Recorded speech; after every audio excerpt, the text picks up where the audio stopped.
Hello and welcome to Eye on Oakland. I'm Chuck Moss, your host, and we have actually one of our favorite people, recurring guest Dave Dulio, who is a distinguished Oakland University professor and the director of the Center for Civic Engagement. Welcome back.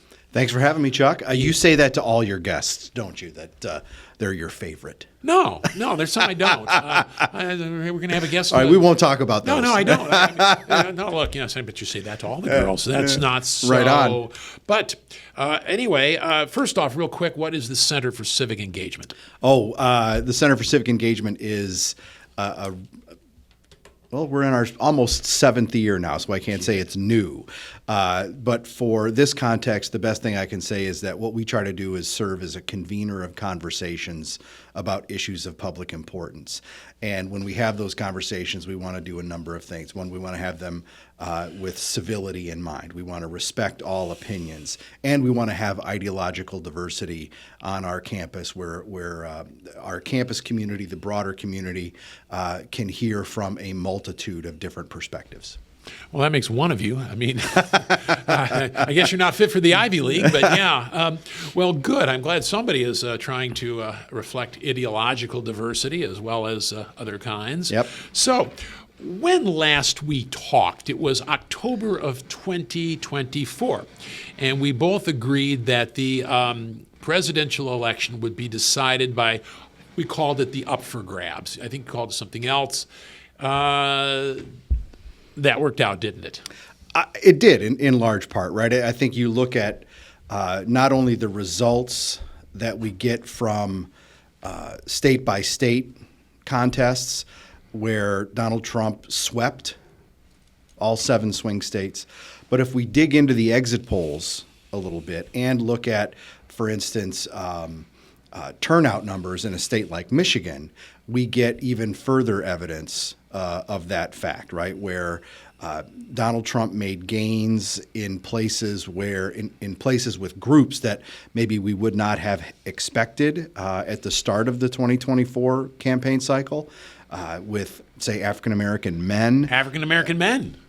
And if that's just one example.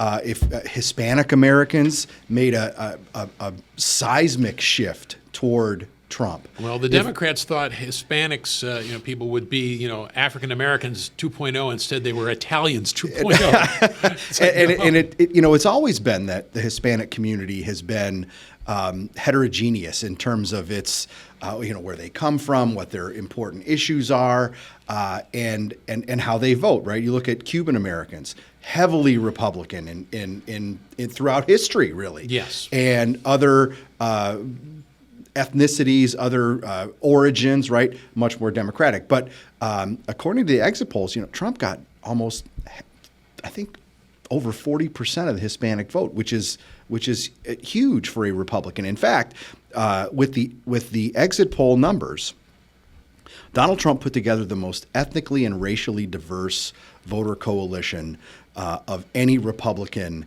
that I can remember. Well, there's a term that I, bring out, a group called normies, normal people, Yeah. normal Americans. And, what's normal expands, and they finally just had enough, whether you're black, whether you're white, whether you're Hispanic, whether you're whatever. The Democratic Party just seems to have abandoned you. Well, I think that, and I'm not going to, I will. I can say that. I will have correct attribution, right? Maybe Yes. Unlike some of my academic colleagues through the years. Yes. Anyway, political consultant who's based in Lansing. His name's Adrian Heeman. He works for Democrats. Well, I right? know Adrian Heeman. Yeah, sure. He's terrific, Sure, right? sure. Really knows his stuff, obviously. He subscribes to your normie point of view, right? He says to his candidate clients, right? Be the more normal of the candidates, right? Yeah. And connect with those folks. And I think that is about as smart as you can get with a very simple concept, right? I mean, and so I think that those middle of the road voters, independent voters, normie voters are always where the election is won and lost, right? Yes. And I think we saw that last time with very I don't want to use common sense. Common sense is not an unfortunate. Even Mitch Albom says he's for common sense. Well, the question says it, does Bill Maher say that too? And in fact, I think he probably would in many respects. But the issues that were at the fore in 2024, right, immigration and the economy, yes, totally lent themselves to that normie focus and soft on crime. And I It's think like we're back to 68. I think immigration and crime Right. sort of dovetail. Unfortunately, right? yeah. Yeah, well, I remember the '68 election. I think I was 14. So I remember Kennedy being shot. So, Yeah. John. Yeah. But yeah, so I remember the '68 election. I remember the ads, and I remember all that stuff. So unfortunately, now it seems like the Democratic Party is doubling down and embracing the stuff that didn't work. I mean, if I were them, I would be saying, Trump is being a lunatic. Let's be normal here. And instead, they're embracing MS-13 members. Well, I think you see a divide in the Democratic Party that some want to go that way. I think others do not, and I'll give you a couple examples of from recent months where I think that's playing out. Number one is Chuck Schumer, Senate Majority Leader, votes to fund the government, votes to advance the continuing resolution in whatever it was, February or March, and he gets vilified, right, by other Democrats who come out and say, oh my gosh, we can't believe that you are siding with Trump and you're siding with the Republicans. And he just said, look, we got to keep the government open, right? Mm-hmm. That's a pretty normie position. Yes. The other one, and you might push back against this one, which is totally fine, Gretchen Whitmer. Right, she goes to Washington to advocate for things like I'm not here.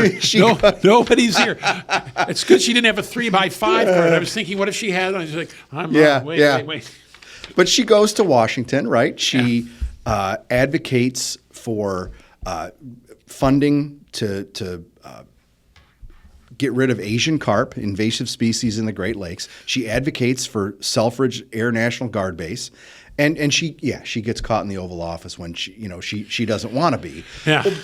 But the reaction to it, right, from many Democrats was, "How dare you? What are you talking?" And she's just doing her job. Well, right? There's a guy who is sort of kind of in the middle, and thinks he's running, and he's going to be in the middle. Mike Duggan. I think he's going to be very difficult to meet, and I think it's going to be very difficult to make the case that he should be beat. And I'm a good Republican. Yeah, I think that this is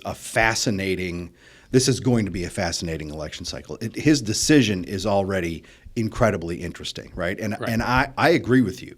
I think that the political context right now, one where a plurality of voters, plurality of Americans report that they are independents, that they are not tied to the Democratic or Republican Party. They're down at less than a third each of people identifying as with one of the two major parties. Right. Number two, we are nearing 2/3 of Americans who say that a third party is needed, that they want another option. Number three is that, and you've seen these numbers just as much as I have, the number of Americans who have favorable opinions of both the Democrats and Republicans are at historic lows. Single right? digits. Seriously, right? So if a third party candidate, somebody like a Mike Duggan, if they can't have a serious impact and potentially win in this moment, nobody ever will, right? Nobody talks about the fact that Mike Duggan won as mayor of Detroit as a write-in. Yes. As a write-in. So, he's overcome incredible odds before. And right, does that political environment mean that it's going to be easy? Goodness, no, right? And I was at maybe you were there too. I was at an event with him just a week or so ago at the Townsend in I was Birmingham. not there. Mike Duggan doesn't like me. So there's some things I wrote in the Detroit All News right. days, Fair enough. which he has not forgotten. Okay, fair enough. So anyway, I'm not going to be tapped for the Duggan administration. Don't worry.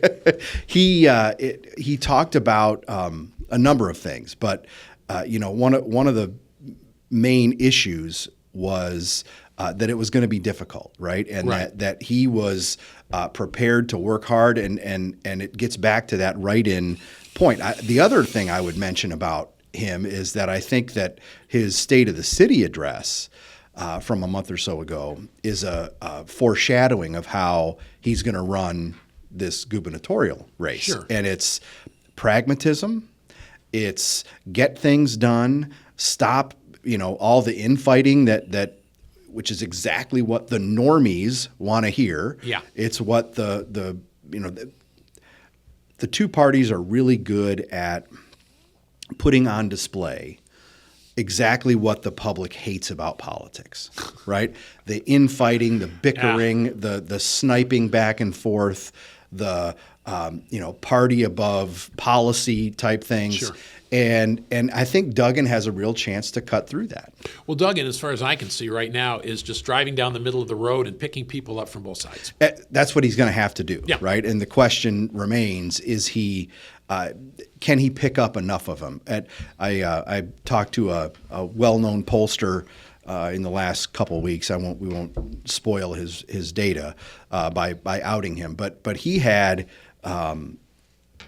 Duggan in an initial poll under 20%, Really? which I thought that's lower than I thought he would get to. However, I think it's early, right? And he's going to have to do a lot of work getting his name out and building his name identification, not here in Southeast Michigan where everybody knows him, but outstate and other areas where he's just less well known. And I think when his message is heard in some of those communities, I think those numbers go up dramatically.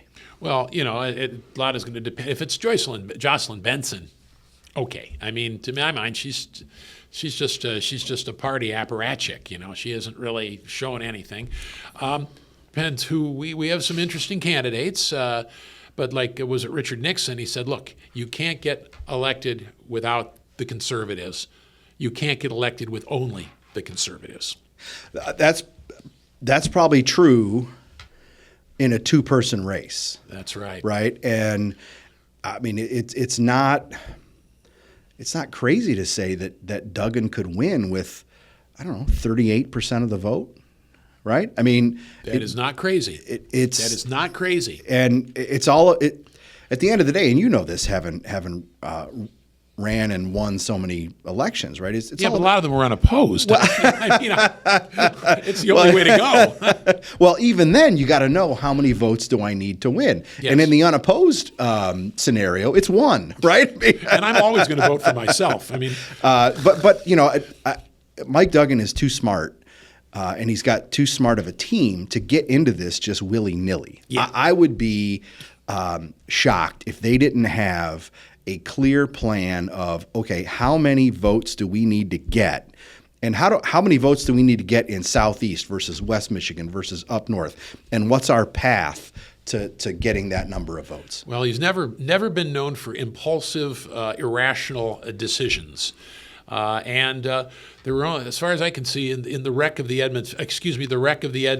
McNamara regime, he was one of two people who got out scot-free. Yeah. The other was Jennifer Granholm. But enough about that. We're going to have to leave it right here for a quick break. We're talking with Dave Dulio, distinguished Oakland University professor and head of the Center for Civic Engagement. I'm Chuck Moss. Don't go away. We'll be right back here on Eye on Oakland.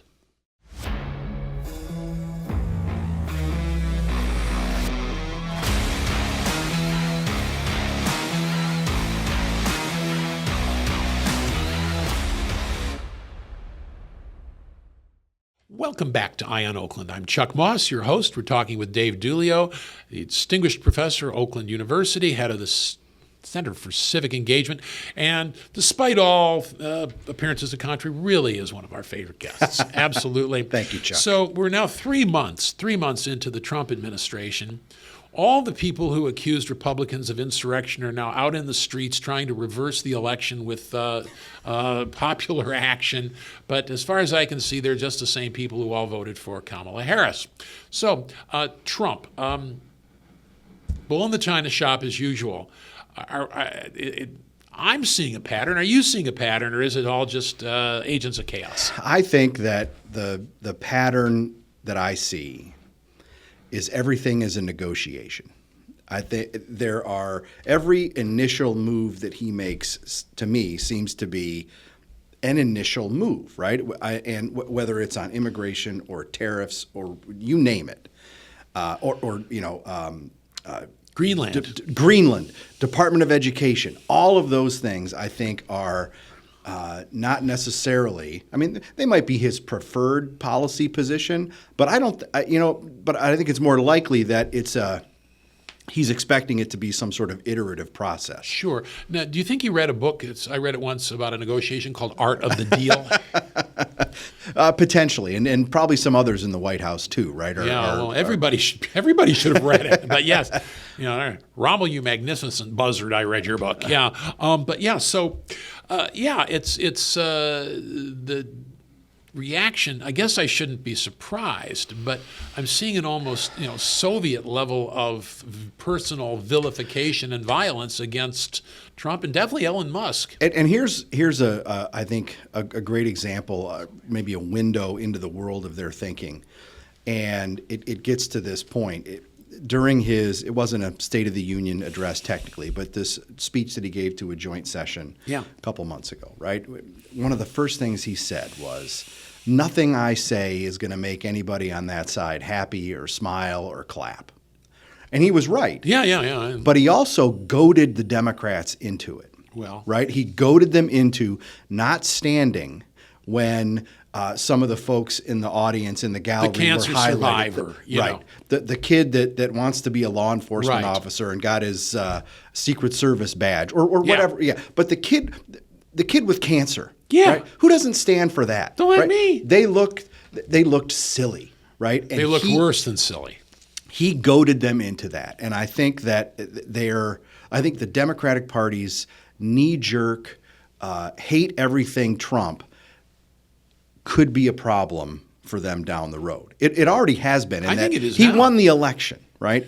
Yeah. I do think he has some vulnerabilities on especially the tariff issue, because I don't think that they have messaged that very well. I don't think the normies that are out there are sensing that there's a long-term strategy to bring benefit to the country. I think they are wondering and are full of uncertainty at this point. The other presidents who aren't Trump, and maybe that's part of it, right? But you could see other presidents who may have wanted to do something like that before putting it into place would have had an Oval Office address where they laid out the different phases and said, okay, here's what we're going to do. Here's what's likely to happen in the short term. We're going to see maybe some price increases. We're maybe going to see the markets a little volatile for a while. But at the end, here's the payoff. I don't think they've done that yet. No, they haven't. Although if you can get Sean Fain to say, I kind of like what this guy is doing, and Sean Fain is like one step from Karl Marx, really you can. That's something. It is interesting, and it brings back that old saying, right? That politics makes strange bedfellows, and you see the aligning of it, maybe with Trump, unlike any other Republican, right? You see the aligning of individuals who you would never think would have anything in common in terms of policy. Okay, well, up in Lansing in the state government, there is a news service that comes out every day called MERS, M-I-R-S, and they have quote of the day and quote of the week, and they have quote of the year. once I got quote of the year. Nice. I did. In fact, 2 years running, I was the most frequently quoted quote of the day after the governor. And quotes are us, right? And it was this one. There go the people. I better run after them because, after all, I'm their leader. And I thought that was a French politician said that, but it turns out it was apocryphal. So it's all mine now. There you go. But Take the deal it. is that there go the people. I've like Sean Fain. There go all my members. I guess I better go after them.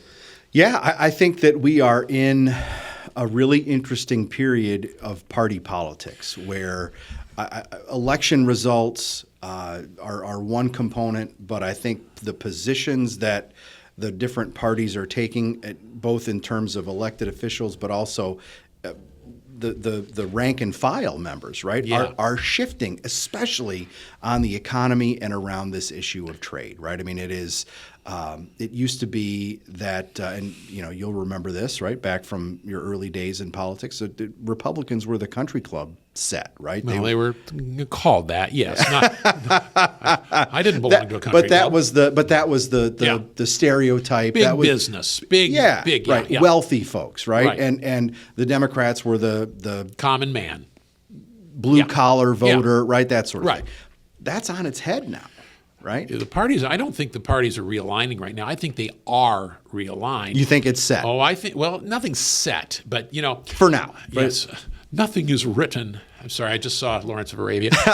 Question is on a plane. So who are the Democrats now? I mean, white liberal college females are the base, and who else lives around here? But the bottom line is that that's the Democratic Party. Who are they now? Do they know who they are? I think that's a white, wealthy, well-educated folks are the party's base, along with African American females, Hispanic females to a lesser degree, Much lesser. and well, it's not like African American men or Hispanic American men are all Republicans, right? Oh, no. There's a good bit remaining tied to and supportive of the Democratic Party, but it proves, right, that the last election is proof that Republicans don't need to win all of the African American vote or all of the Hispanic American vote.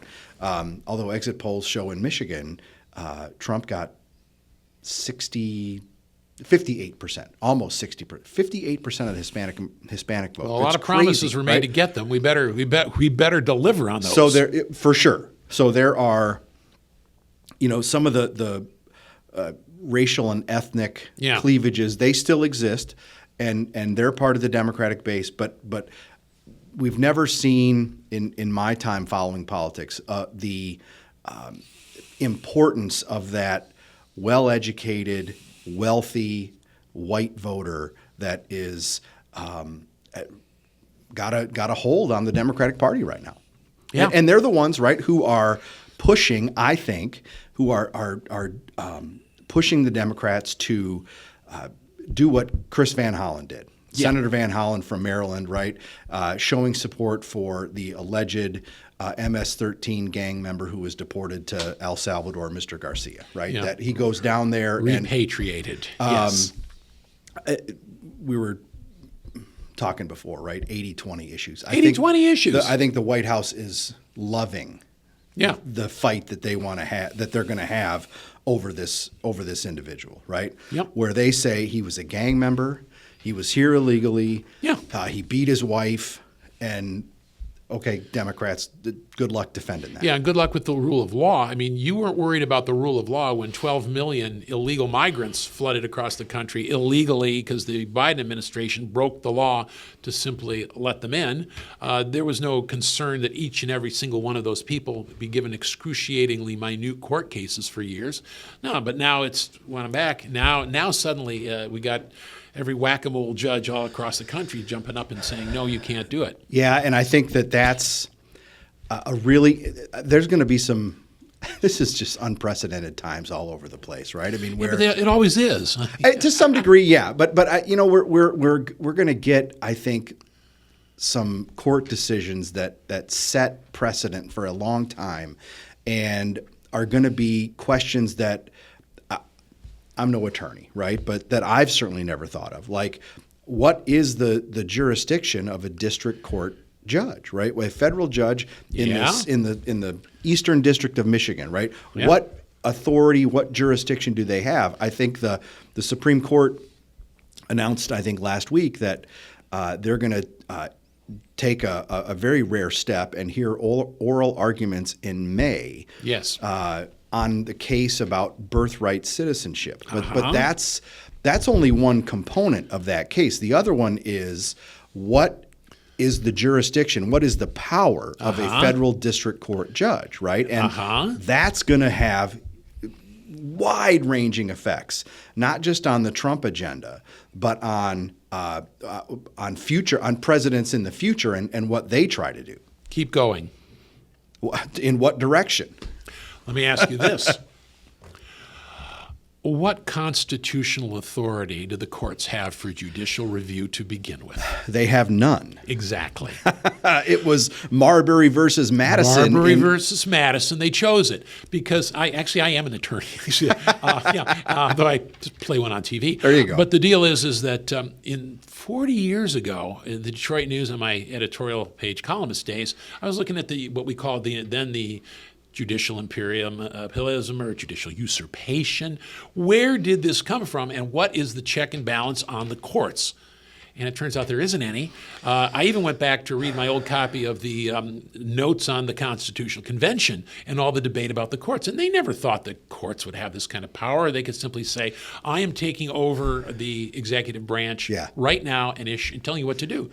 No one thought that would happen. I think that is such an important point, right? Because if you go back to the Constitutional Convention and see what the delegates were talking about, right? Yeah. They debated this idea of judicial review, Yeah. and they came down squarely on no. The courts don't have that power. No.